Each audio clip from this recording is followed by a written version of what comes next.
everybody's favorite exercise, which is the bench press. Okay? The reason why the bench press is one of the best exercises you can do is because it goes through a large range of motion and it uses a lot of weight. So that means it's extra good for building muscle strength, it's extra good for building muscle size, it's very good at building muscle endurance as well. It also has a really good transfer to other exercises. So when you're really good at the bench press, you're going to find dumbbell press easy, shoulder press easy, flies easy, push-ups easy. And there's some logic that if getting good at all those exercises from one exercise, then when you get on the court or the field, you'll probably be a little better as you perform there. Having said that, with the bench, you have to keep in mind, because of the weight that you can use, it can be a little bit hard on your shoulder. All right? There's a lot of different forms that we want to do. We want to show you kind of a safe, effective form that most clients would follow. And then from there, you guys can introduce a couple of modifications based on what individual goals. Let's get some of the basic technical stuff out of the way. Agonist is going to be your pec, particularly your pec major. Synergist, front delts, triceps. Depending on your form, you may get a little lats involved as well. The movements, horizontal adduction, as my hands come together. Horizontal adduction, elbow extension. And if it's horizontal, then it's in the transverse plane. Compound pushing exercise. Okay? So let's go over basic form, then I'll show you how to spot it. All right. When you start off on the bench, you want to think 5 points of contact. Left and right feet. You want them to be relatively wide, so think squat stance. So don't put your feet together, that's not going to make you very secure. So left and right foot, your butt. Your butt needs to stay on the bench at all times. And then when I lay back, my upper back and my head will all be flat on the bench. It's worth noting your lower back won't actually be on the bench just because of the natural curve. It doesn't mean we need to excessively arch it, right? But just a natural spine position is going to be pretty useful. When you're ready, lie back, reset your feet so that your feet are anchored. Imagine if someone's going to come try to push you off the bench, you would be stable. So this is no good, that's not what we're looking for. Okay, so nice and stable. Again, my head may come up because I'm talking to you guys, but your head will be back on the bench when you actually lift. When you're ready, you want to take your grip. Most bars will have rings on them.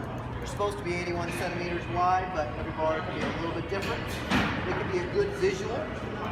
For most people, pinky on the ring or extending their thumb when the knurling begins and then gripping around it is going to be pretty useful.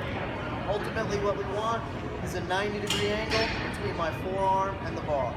So for most people, that's too wide, that's too narrow. All right, let's get set.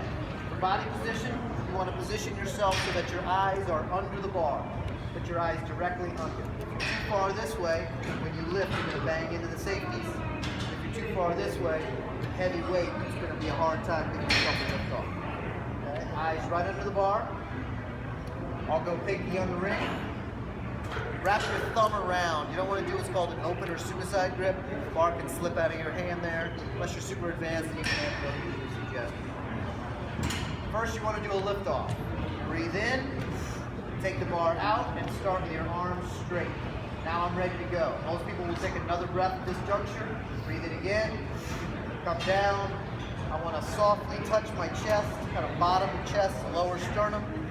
Push back and slightly up. The bar doesn't go totally straight up. It goes back towards my clavicle and up. Come down until you touch. Don't bounce it off your chest like a springboard. So soft touch and up. Down, up, down, up. You want to breathe out when you pass your sticking point, when you know you're going to complete. Breathe in and out. Like that. In and out. When you're finished, you want to keep your arms straight and simply just push the bar back. Okay? Don't just try to get it on the racks just barely when you're all tired to lead the team. Some things we don't want to see. I don't want to see the head follow the bar on the way down. I don't want to see your feet dance when you're struggling. And I don't want to see your butt lift up and try to turn it into a decline. So it's simply down, soft touch, push back up. Keep your elbows tucked in so they stay under the bar. They should not be flared out. That's what's hard on the shoulder. So don't bring the bar down to your neck or any area like that. Lower chest, push up, and then re-rack it. And questions about how to perform the bench? Anything about it?